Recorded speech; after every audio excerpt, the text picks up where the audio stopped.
Bonjour Thierry, on vient d'apprendre que Jean-Louis Borloo vient de retirer le projet de centrale thermique à Ploufragan. Que penses-tu de cette décision et quel est l'avenir des énergies en Bretagne?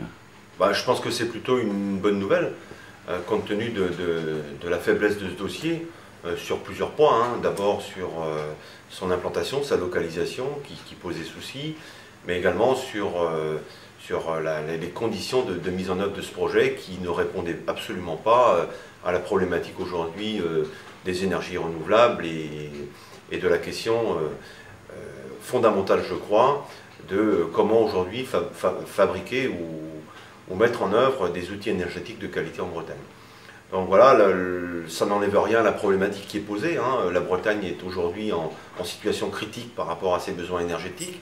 Elle importe 95% de son énergie, hein. La seule production aujourd'hui à peu près qui est représentative, c'est le barrage de la Rance, avec l'énergie de la Rance, hein, qui est produite là. Bon, c'est vrai qu'aujourd'hui il y a des efforts qui sont faits en direction des énergies renouvelables, notamment de l'éolien, mais tout ça reste bien faible par rapport à la problématique bretonne.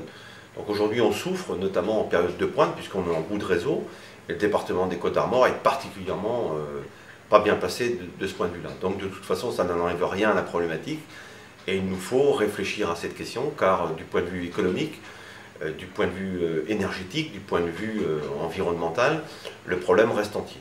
Alors est-ce qu'on a des pistes? Les pistes sont nombreuses, hein. Moi je crois que d'abord, il faut savoir qu'on sort de 50 années de cogestion de la question énergétique par l'État et EDF. C'est-à-dire qu'on a complètement retiré cette compétence des territoires, et ce qui a, à mon avis, été une erreur fondamentale. Donc il faut que les territoires, quels qu'ils soient, se réapproprient la question énergétique. On doit bien évidemment travailler en priorité sur les économies d'énergie, parce qu'on consomme beaucoup trop d'énergie encore. Deux, on doit travailler en direction des énergies renouvelables, et de ce point de vue-là, il y a des choses intéressantes qui ont été faites, hein. 40 MW en éolien en 2004, on est aujourd'hui autour de 250-350 MW. Bon, il y a des grands projets de parcs éoliens, par exemple, dans la baie de Saint-Brieuc. Bon, il faut qu'on y travaille, il faut qu'on s'approprie la question, mais la question des énergies renouvelables est une question fondamentale. Donc voilà une deuxième orientation. Bon, il y a l'éolien, il y a le photovoltaïque, il y a la biomasse, enfin il y a plusieurs orientations possibles, et je crois que la Bretagne a des arguments à faire valoir.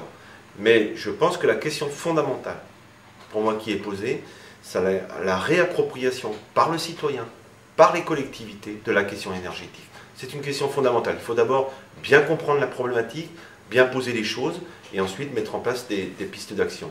Et de ce point de vue-là, la région souhaite initier une vraie politique territoriale, une vraie prise en compte des enjeux, et faire partager avec le plus grand nombre des orientations politiques claires pour l'avenir.